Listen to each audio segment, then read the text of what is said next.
네가 머무는 바 없이 마음을 내야 깨닫는다. 그런 것 같으면은 내가 머무는 바 없이 마음을 내야 되는 수행을 해야 되는 거잖아요. 내가.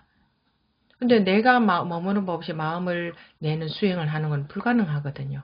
내가라는 자체가 이미 머물미기 때문에. 예, 그래서 제가 봤을 때는 이미 머무는 바 없이 마음이 난다. 이생기심, 마음이 난다.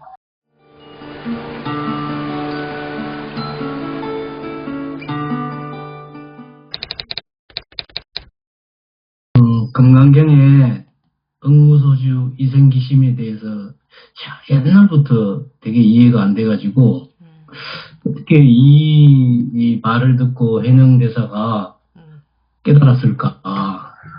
그래서 맨날 요거에 대해서 궁금증이 많았었어요. 근데 스님이 저번에 금강경 강의하실 때 이생기심 부분에서 여기 책에 조계종 여기 책에도 뭐 그 마음을 내어야 한다가 아니고 스님이 저절로 그 마음이 일어난다.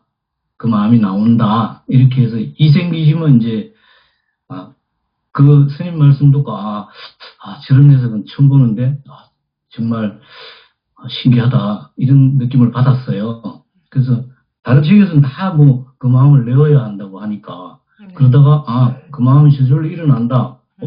그게 맞겠다. 그래서 그거는 해결됐는데 그래도 그렇다 해도 머무는 바 없이 그 마음을 낸다고 해서 그 마음이 나온다는 게 육조해능돼서 깨달을 만한 것 같지는 않더라고요. 그래서 그럼 도대체 응무수주는 뭘까? 이제 곰곰이 이제 생각하다가 오늘 아침에 갑자기 생각이 났어요. 그게 바로 저거다. 무분별 자리구나. 본래 자리에서 온갖 마음이 저절로 나온다. 이렇게 해석하면 될 것 같은 생각이 들어가지고 스님께 오늘 물어봐야겠다. 전에는 제가 이렇게 해석했거든요. 생생 내지 말고 도와줘라. 아니면 바라지 말고 보시해라. 이런 정도로 이걸 해석했어요.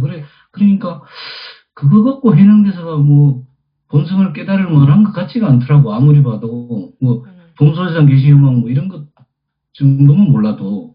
그래서 그러다가 오늘 이제 이게 응무소주라는 게 이게 무분별 자리를 말하는구나. 거기서 저절로 온갖 마음이 일어난다. 이러니까 그건 깨달을만 하더라고요. 그래서 그걸 한번 스님께 여쭤보려고 오늘 또 하나의 쓰레기를 또 이렇게 쓰레기라고 인정을 하시니 또 거기에 대해서 대답을 하겠습니다. 그러니까 그것을 이제 이해가 안 되니 또 이해를 하고 싶은 거죠. 그래요. 우리가 얼마나 이해가 안 되는 거는 이해를 하고 싶겠으니까. 육조 해능대사가 금강경 읽는 소리 어느 여관에 여관 주인이 나무를 주문해서 이제 그때 이제 뗄 나무를 팔고 살았으니까 나무를 배달하러 그 여관에 갔죠. 그래 갔다가 거기에 이제 투숙객 중에 누가 금강경을 스님인지 누군지 몰라도 금강경을 읽었나 봐요. 그래서 금강경 읽는 소리를 들었다. 그렇게 이제 금강경 읽는 소리가 들리니까 이렇게 귀 기울이고 있었겠죠. 그러다가 이제 그 대목에서 깨달았는가 보죠. 근데 그분이 그 전에도 그게 이제 그냥 처음으로 그냥 아무것도 모르는 나무꾼이 지나가다 그 소리 듣고 깨달은 건 아닌 것 같아요. 그 전에도 그분이 나무하고 살 때에 그 귀양 가서 살은 것 같은데 아버님이 무슨 공직에서 문제가 있어서 귀양을 가서 사는 것 같아요. 거기 가서 그러니까 재산도 아무것도 없고 이제 뗄 나무나 해서 팔고, 그러고 이제 아버님이 일찍 돌아가셨나 보지. 자기가 이제 호르몬을 모셔야 되니까. 그러니까 얼마나 마음이 괴로움이 많았겠습니까? 그런 상태에서 그 동네에 이제 친구의 고모가 비구니 스님이셨는데 아마 그 동네에 이제 절에 계신 것 같은데 그분께 그러니까 이제 친구의 고모님 댁에 뭐 나무도 해다 드리고 그 비구니 스님이 혼자 사시니까 뭔가 필요한 일이 있으면 가서 도와드리기도 하고 그렇게 하면서 그 비구니 스님이 경전을 읽는 소리를 그때서부터 들으셨던가 봐요. 그러니까 이제 그게 좀 익숙하겠죠.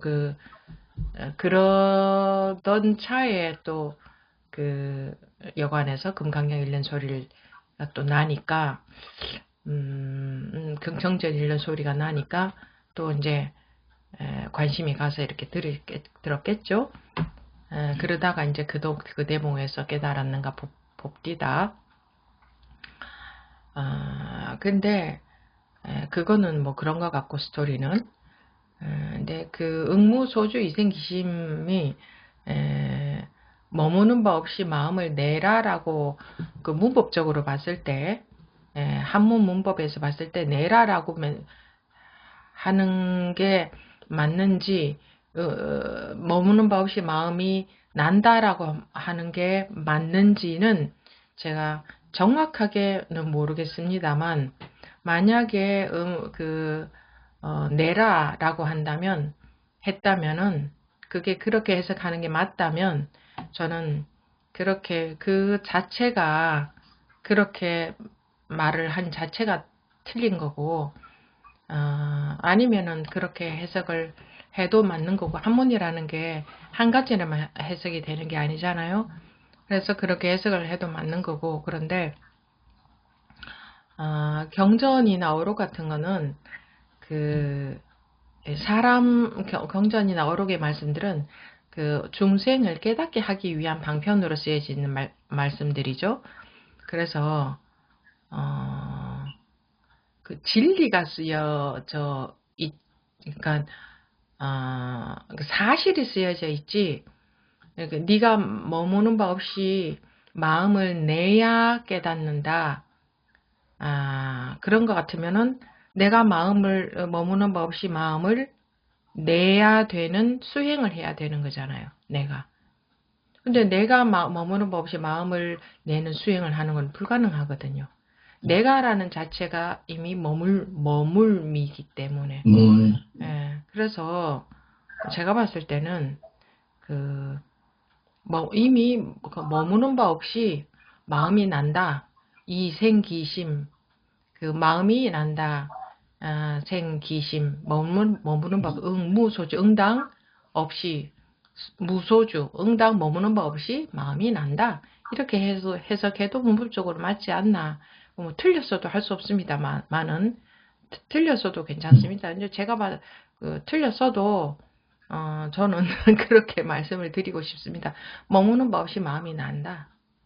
나오는 게 법에 맞는 것 같아요. 머무는 바 없이 마음이 난다라는 사실을 들었을 때는 깨달을 수 있잖아요. 그때까지는 머무는 바가 있었겠죠. 항상.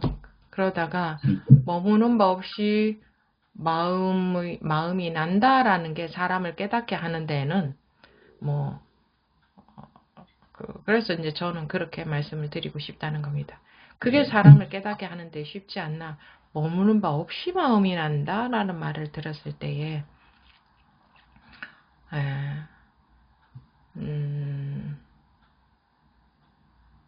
제가 그 밴드에 어제 그런 글을 올렸는데 그것이 아니다.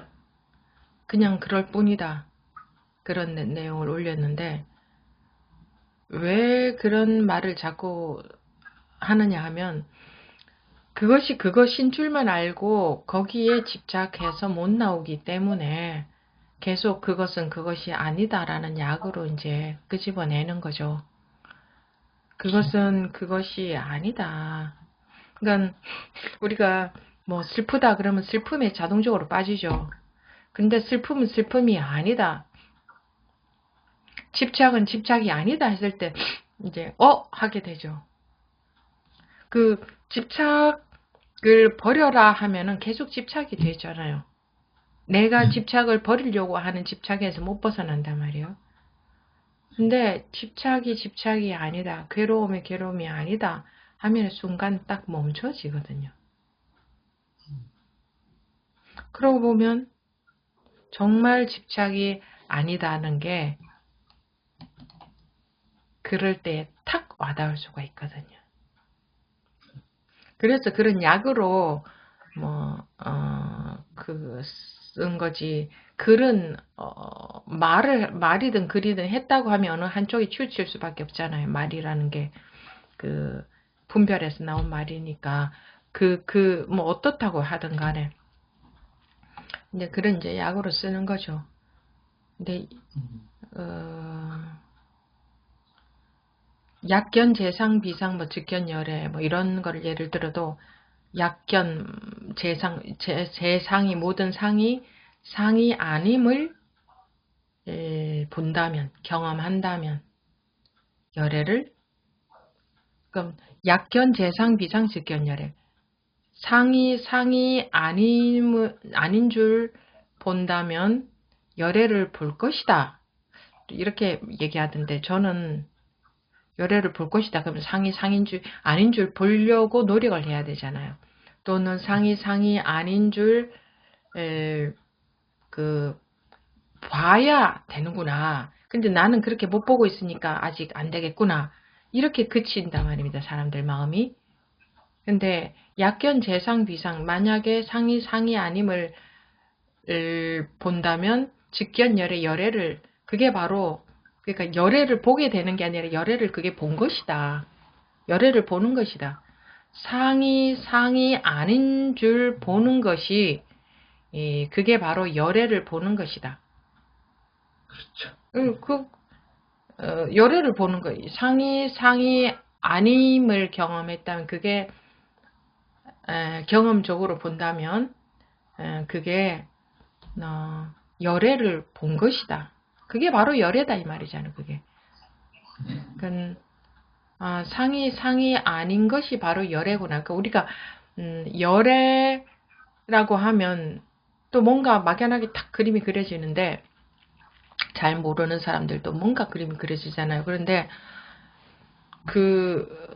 막 약견, 재상, 비상, 즉견, 열애라는 문장 하나를 봐도 대단한 말 같고 나하고는 거리가 먼 말 같고 굉장히 어려운 말 같고 그런 느낌 때문에 사람들이 공부에 가까이 근접을 못 하잖아요. 심리적으로. 그래서 상이 아님을 경험한다면 그걸 본다면 그것이 바로 열애다. 상이 상 아닌 게 바로 열애다라는 말이구나. 열애가 딴 게 아니라 이게 열애구나. 그러면은 상이다라는 내 고정관념이 없다면 그게 열애를 만난 거다. 열애를 경험한 거다. 는 게 되잖아요. 그게 본성이죠. 이건 그러면은 상이 아닌 줄 어떻게 볼 수 있느냐? 어떻게 경험할 수 있냐? 상은 상이야라는 우리가 상은 상이다라는 고정관념에 빠져 있잖아요. 그거는 그거다. 괴로움은 괴로움이고 슬픔은 슬픔이고 평화는 평화고 이거는 이거고 나는 나고 너는 너고 이게 전부 상인 줄 알고 있는 거잖아요. 그러면은 내가 알고 있는 게 없으면 되잖아요. 내가 알고 있는 게 없으면 그게 열애다 이렇게 되잖아요. 약견, 재상, 비상, 직견, 열애가.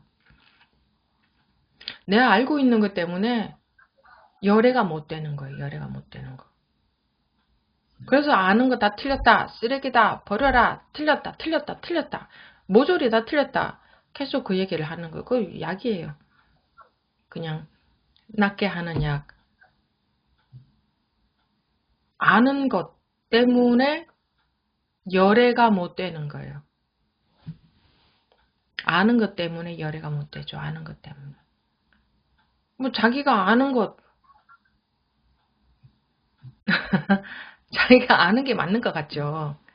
근데 아는 거 없으면 열애가 되는데 아는 것 때문에 열애가 못 된다면 간단하고 재밌지 않아요? 그게 그 네. 말이잖아요. 근데 그냥 그대로 그냥 관념적으로 해석해 놓은 것만 보면 이게 멀어진단 말이에요. 마음에서 멀어져서 뭘 어떻게 해야 되는구나. 저거는 애진하게 할 생각도 못하고 전 어렵겠다. 아니면 뭐 머리로만 해석하고. 근데 누구나가 할 수 있는 거라고 누구나가. 내가 알고 있는 게 맞다놓고 우기지만 않으면 열애가 된다니. 견이라는 것은 본다는 것은 경험한다. 경험한다는 것은 그게 된다는 얘기잖아요. 그 자기 알고 있는 거 없으면은 열애라는 얘기죠. 부처라는 얘기죠. 알고 있는 것만 없으면 부처다. 그 말 아닙니까? 그래서 그 절집 문 앞에 입차문례 막존지혜라고 했다고요. 아는 거 다 버리라고. 여기 들어오면 아는 거 다 버리라. 아는 거 다 버려라. 그 아는 것 때문에 너가 부처인데도 부처로서 못 산다. 아는 것 때문에 부처인데 부처로 살지 못하고 있다. 참 아이러니하지 않아요? 우리 세상에서는 아는 게 많으면은 아는 척하고 잘난 사람 될 수 있는데 그거 잘못된 거예요. 그게 틀린 거라고요. 그러니까 아는 거 없으면 열애가 되는데 어떤 게 더 좋은가요? 열애가 되는 게 더 좋지 않아요? 맞습니다. 그런데 아는 것을 다 버린다고 해서 실제로 뭐 모르는 갑자기 막 머리가 멍해지고 바보 멍청이가 되느냐? 세상에 부처님 그러면 서가모니 부처님은 세상에서 제일 바보 멍청이겠네요. 깨달은 사람들은 깨닫고 보면 바보 멍청이가 된다. 그런 말 없잖아요. 누가 바보 멍청이가 되고 싶겠어요. 그 바보 멍청이를 누가 존경하나요? 그러니까 자기가 아는 거 다 버린다고 해서 바보 멍청이가 되는 게 아니구나라는 걸 상식적으로 알 수 있잖아요. 그런데 왜 내가 아는 거 다 버리면 바보 멍청이가 돼서 세상 못 살까봐. 그럼 깨달은 사람들은 바보 멍청이가 돼서 세상을 못 살았어야 되잖아요. 근데 그렇지 않잖아요. 오히려 존경받고 본인도 편하게 살고 뭐 그랬잖아요. 그런 걸 아는 게 보면 다, 응? 아는 게 다 착각이라는 거죠. 아는 네, 게 다. 아는 거 다 틀렸어요. 그 아는 것 때문에 부처가 못 되는 거야. 아는 것 때문에. 나는 부처는 못 돼도 세상에서 잘난 척하고 살고 싶습니다 하는 사람들 멍청한 거죠. 그 부처가 뭔지 모르니까 그러는 거죠. 부처가 멍청한 사람이 부처이겠냐고요. 그러면은 2500년 동안 그렇게 존경을 안 받았어야 되죠. 그죠? 그러니까 자기가 아는 걸 다 버린다고 해서 자기가 아는 게 없다고 해서 정말 없어지고 갑자기 1 더하기 1은 그러면 뭔지 모르겠다 이런 사람이 되는 게 아니라는 거잖아요. 그게 그대로 있되 집착이 없어지는 거죠. 내 고정관념 내가 알고 있는 한계 그 덩어리가 없어지고 그 알던 게 갑자기 모르게 되고 그렇지는 않죠. 근데 이게 맞아 이런 거야 하고 딱 고정화시키는 게 중생심이란 말이에요. 이런 거야. 생로병사는 생로병사야. 생은 생이야. 에서부터 출발하는 게 학문이잖아요. 사는 사야 에서부터 출발하는 게 학문이잖아요. 그래서 학문적으로는 불교를 알 수가 없는 거예요. 과학적으로 불교를 알 수 없습니다. 과학과 불교 해가지고 그렇게 갖다 붙이려고 하는데 잘 모르면 그거 굉장히 그럴싸해요. 근데 과학이라는 걸 분별에서부터 시작한 거지. 분별 이전은 과학하고 상관이 없어요. 불교는 분별 이전을 얘기하는 거예요. 그래서 과학적으로는 불교를 증명할 수가 없어요. 무슨 상대성 이령 아니라 무엇을 갖다 붙여도. 근데 학문하는 분들은 그런 얘기 많이 합니다. 그렇게 설명할 수 있다고.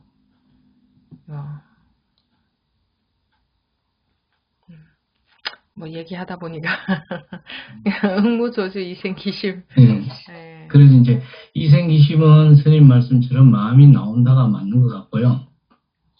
응무소주만 내가 이제 고민하다가 응무소주가 바로 지금까지 스님이 설명하신 그런 집착 없는 마음, 뭐 생각 이전 자리, 뭐 본래 자리. 그런데 지금 그렇게 보세요. 그 사실을 보세요. 그렇게 개념 속에서 생각으로 이해하려고 하지 마시고 사실을 보세요. 머무는 바가 어디 있습니까? 우리 어제 하루 종일 공부했는데 한 티끌도 없지 않습니까? 이미 이렇게 머물 수가 없지 않습니까? 네. 머문다 하는 것은 있다 하는 것과 같은 말인데 있다라고 할 수 있는 게 없지 않습니까? 네. 사실 그렇지 않습니까? 사실 온갖 생각이 다 일어나고 온갖 행동을 다 하고 온갖 말을 다 하고 사는데 어디 있습니까? 어디? 이렇게 그걸 제가 네.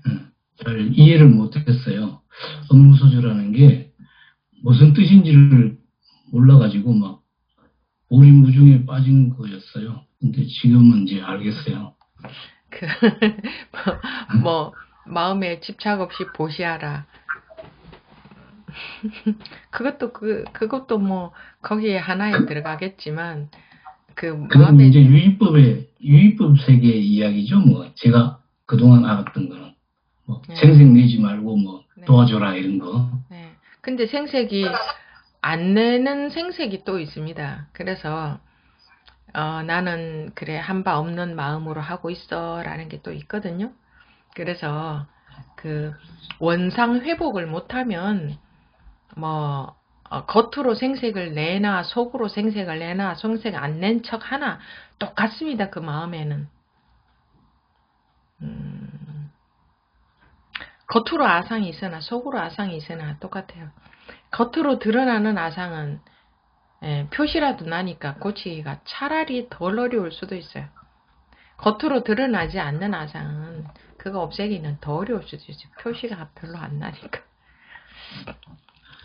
그러니까 뭐 어쨌든 그런 차원에서의 얘기는 아니고 머무는 바는 일체가 머무는 게 없습니다.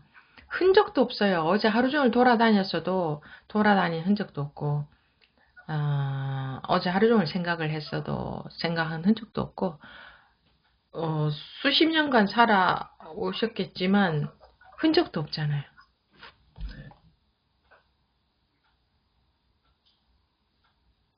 생각하지 않으면 흔적도 없어요.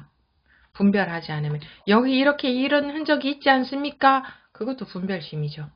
그렇게 생각하지 않으면 흔적도 없잖아요. 근데 워낙 생각 속에 빠져서 살아서 무엇이 생각인지 무엇이 뭐 흔적인지 무엇이 실제인지 구분을 못해요. 그겁니다. 구분을 못해요. 우리가 그거 구분 못해요. 구분 못하니까 공부를 하는 거예요.